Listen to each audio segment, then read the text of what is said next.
échappées, notamment de la part de Dario Cataldo de la Quick-Step, d'Ahmet Churuka de Skaltel, d'Olivier Kaysen de l'équipe Omega ou encore de Markus Eichler, l'allemand de la Milram. Et il a fallu attendre le kilomètre 51 pour voir l'échappée, la bonne échappée se dessiner.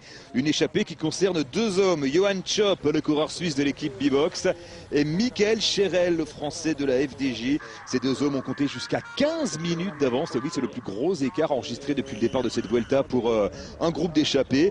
L'avance est désormais de 11 minutes environ à 60 km de l'arrivée. Donc le coup est jouable pour les deux hommes de tête, justement, que l'on retrouve. Allez, nous sommes de retour sur la route de la Vuelta, sur la route de cette 11e étape entre Villanova et Andorre. 208 km au programme aujourd'hui avec, on le rappelle, la première des 5 arrivées en altitude sur les hauteurs de Pal. Pal qui est une station de ski, une station andorrane qui est jumelée en fait avec deux autres stations, Arinsal et Arcalis. Alors en France on connaît bien la montée vers Arcalis, Jeff, puisque Jan Ullrich y avait bâti son succès lors du Tour de France 1997. Et puis l'an dernier sur le Tour 2009, c'est Brice Feuillu qui avait remporté donc cette étape où la l'arrivée était jugée sur les hauteurs d'Arcalis. Là, nous sommes dans la station voisine de Pal, qui est jumelée avec Arcalis, mais c'est pas la même route, ce n'est pas la même montée, et la montée vers Pal est un petit peu moins difficile que celle vers Arcalis. Pour revenir sur ce qui s'est passé en début d'étape, on peut parler de Philippe Gilbert. Philippe Gilbert qui a gagné le premier sprint intermédiaire. Ça peut paraître anodin comme ça. Eh bien non, Jeff, pas du tout, parce que Philippe Gilbert, grâce aux 3 points empochés, 4 points empochés à l'occasion de ce premier sprint intermédiaire, eh bien Philippe Gilbert est désormais le leader virtuel du classement par points. Il va piquer le maillot vert à Marc Cavendish.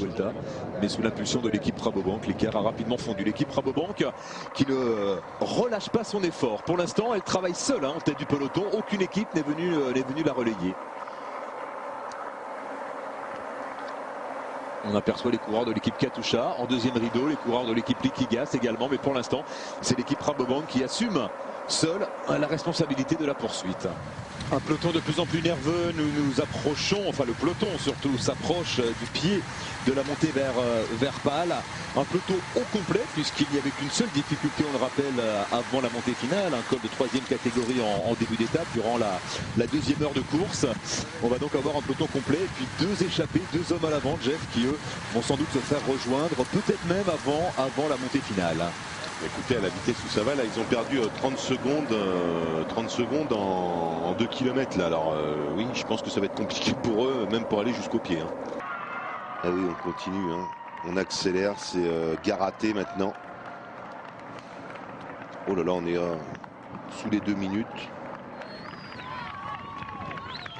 1 minute 49. On a perdu 1 minute en en 2 kilomètres. En 2 kilomètres. On a perdu 1 minute en 2 kilomètres. Ouais. Ah ouais, puis regardez là les 2 coureurs, vous voyez, sont tendanceuses, donc ça prouve bien que le parcours continue légèrement, tout doucement, à devenir de plus en plus dur. Et bien entendu, ils savent, hein, parce que dans les oreillettes, on les a renseignés qu'ils sont condamnés à être pris par le peloton. Ah, il y avait encore un sprint, c'est Tyler Farrar peut-être qui est allé chercher. Bien sûr, Tyler Farrar est allé chercher les points.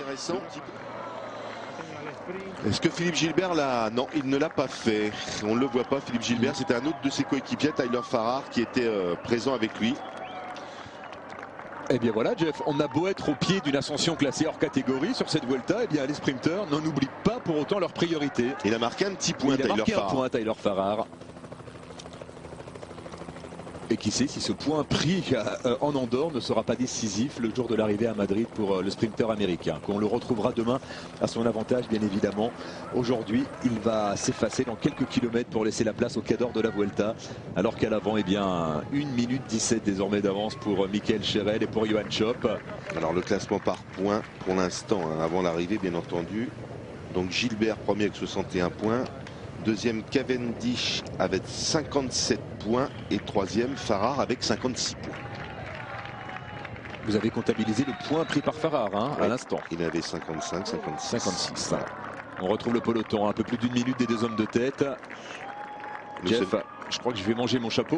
Je pense que les 2 hommes de tête vont se faire reprendre avant les 10 derniers kilomètres. Comme c'est parti là, oui. Gréga Bollet qui se relève parce que demain c'est peut-être une étape où il peut être à l'avant. On retrouve aussi Stéphane Denifel, l'Autrichien de la Cervélo. Et 2 coureurs de l'équipe dont Johnny Walker. Lâché. Alors un coureur de l'équipe, c'est peut-être Sébastien Chavanel, ça que l'on retrouve. Confirmation, c'est bien Sébastien Chavanel. Et l'équipe Lotto désormais aux avant-postes. Ça c'est intéressant. Est-ce que Jean-Christophe Perrault, pourquoi pas hein. Forcément, c'est Jean-Christophe Perrault. On imagine mal Philippe Gilbert jouer la gagne, ou quoique. Allez savoir.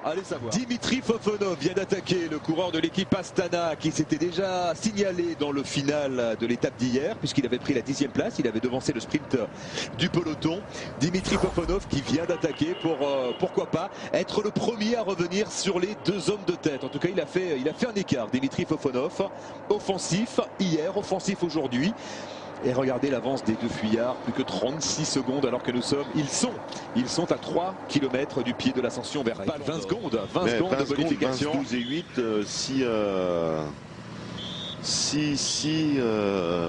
si en plus on peut faire un petit écart, Joachim Rodriguez se dit qu'il y a peut-être une possibilité d'aller déjà reprendre du temps. Enfin on verra, il faudra quand même lâcher Hampton, il faudra lâcher Nibali. Ce sont à mon avis quand même les 2 plus coriaces.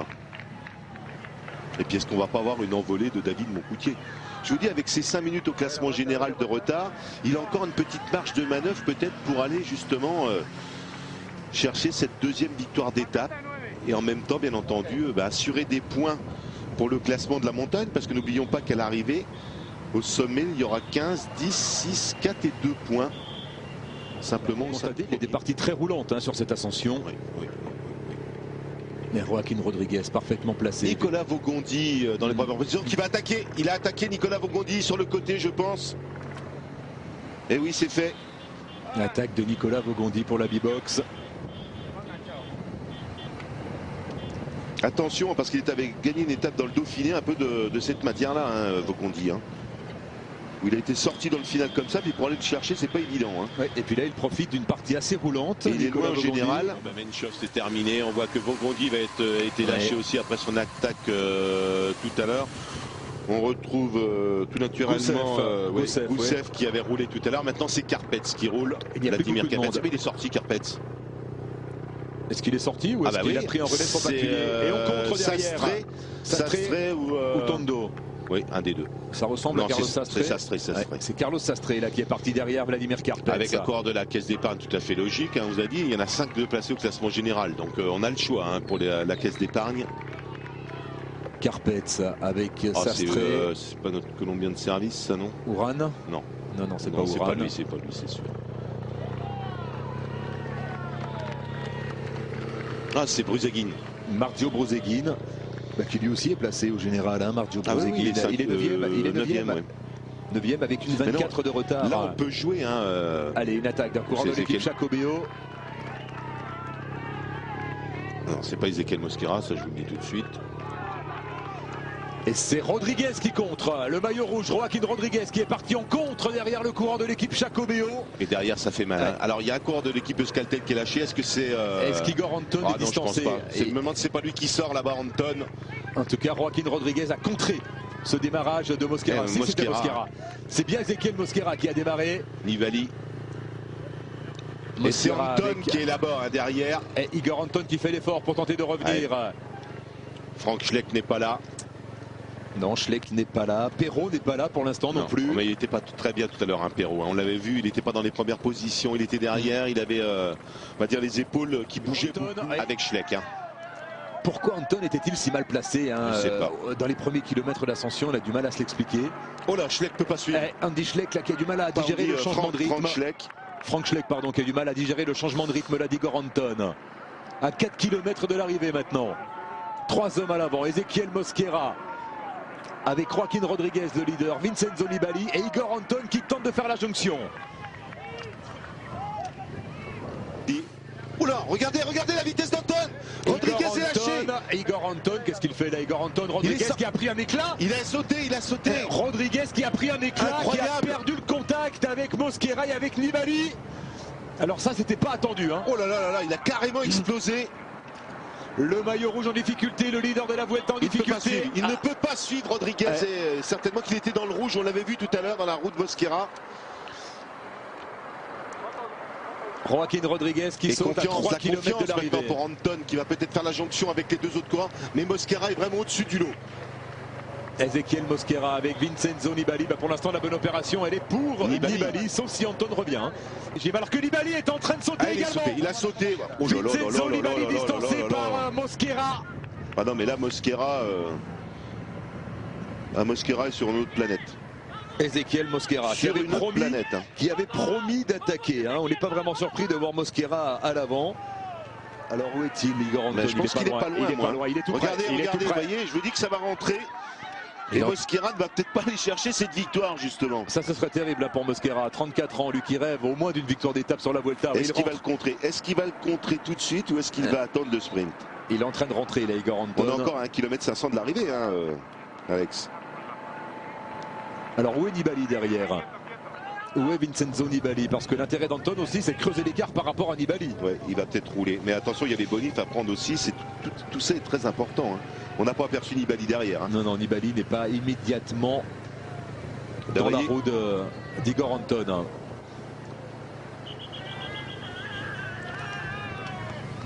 Ezequiel Mosquera, Igor Anton au coude à coude dans quelques instants pour le final de cette étape. Alors que Tondo vient de revenir sur Nibali. J'ai l'impression que Tondo derrière est en train de faire un numéro aussi.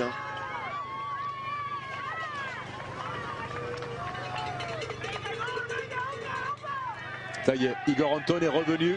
Regardez Tondo. Distancé par Tondo. Nibali repris. Aller gagner.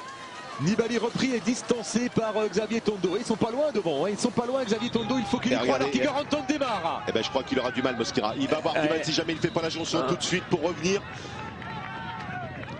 Dernier kilomètre maintenant, dernier kilomètre pour Anton qui va certainement s'envoler vers la victoire. Peut-être si Tondo réussit pas à rentrer, parce qu'on l'a vu revenir très très vite derrière et Anton le sait. Attention à Mosquera quand même, il doit pas être bien loin Mosquera. Il est là à une vingtaine de mètres. Eh oui, mais 20 mètres, c'est 20 mètres. Il a un peu des allures de Sastré, Anton.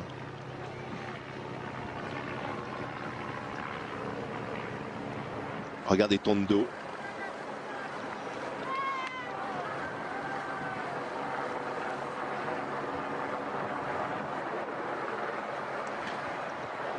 Allez, Igor Anton en route peut-être vers une deuxième victoire d'étape. Lui qui s'est déjà imposé sur cette Vuelta en 2010. C'était lors de la 4e étape à Valdepeñas de Raen. C'était la 4e étape. Là, il ferait une belle opération au classement général, Igor Anton. Plus les bonifs, oui. Et il a 11 secondes d'avance sur Vincenzo Nibali. Les écarts ne sont pas énormes. En revanche, ces écarts vont être doublés avec les bonifications.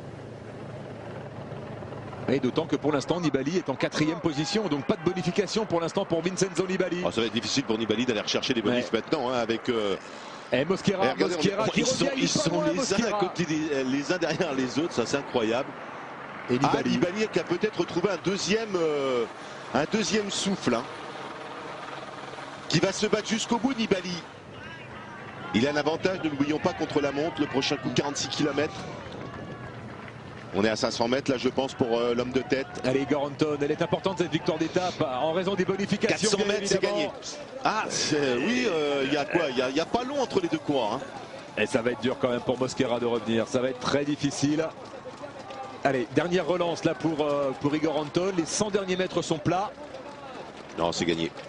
Allez, c'est bon pour Igor Anton qui va aller chercher la victoire d'étape ici à Pal, la station Andorane, avec 20 secondes de bonification en prime. Et Mosquera qui va se battre jusqu'au bout. Et pas de victoire d'étape encore sur la Vuelta pour Ezequiel Mosquera. Non, c'est trop tard pour Mosquera à 150 mètres de l'arrivée. En plus, le final est tout plat encore une fois. Il faut aller chercher les dernières secondes. Igor Anton qui s'impose. Deuxième victoire d'étape sur cette Vuelta 2010 pour Igor Anton. On va voir les écarts. Igor Anton, nouveau leader du général. C'est lui qui va reprendre le maillot rouge. Ezequiel Mosquera 3 secondes. Et Tondo à l'arrivée. Xavier Tondo qui prend la 3e place à 10 secondes seulement. Les écarts ne sont pas énormes. Et Nibali qui va arriver. Non, il a été devancé, Nibali. Non, même pas. C'est deux coureurs de l'équipe. Brozeguin, je pense, avec peut-être Arroyo. Peut-être Arroyo. Oui. Nibali qui arrive. Nibali, Schleck et Moncoutier. Et David Moncoutier qui a fait une belle ascension. 22 secondes de concédé seulement pour David Moncoutier. C'est pas énorme. On retrouve Sastré là certainement. Avec Puyol peut-être. Ruben Plaza. Et la victoire donc pour Igor Anton, le coureur basque, le coureur de l'équipe Euskaltel qui remporte une 3e victoire d'étape sur la Vuelta. Il avait gagné l'étape de Valdepeñas de Jaén la semaine dernière. Il avait gagné également une étape en 2006. Il était en tout début de carrière, hein, Igor Anton. C'était sa première participation à la Vuelta. Il avait terminé donc premier de la 16e étape à Calar Alto. L'étape de montagne bien évidemment. Igor Anton qui participe pour la 5e fois à la Vuelta. Vainqueur d'étape également cette année sur le Tour de Romandie et sur le Tour de Castille et Léon. Igor Anton donc qui a connu un début d'ascension difficile. Jeff, il nous étonne, hein, Igor Anton. On l'a vu quand même en queue de peloton durant une bonne dizaine de kilomètres juste avant d'aborder la montée finale vers Pal. Et à l'arrivée, c'est lui qui s'impose devant Mosquera. Je pense que Rodriguez entre Mosquera et Rodriguez, ça va être chaud. Non, il y a Tondo aussi qui est là. Il y a Tondo qui est là. Il prend des bonifs en plus, Tondo. Il prend des bonifs, donc je pense que ça va être Anton Nibali, Tondo.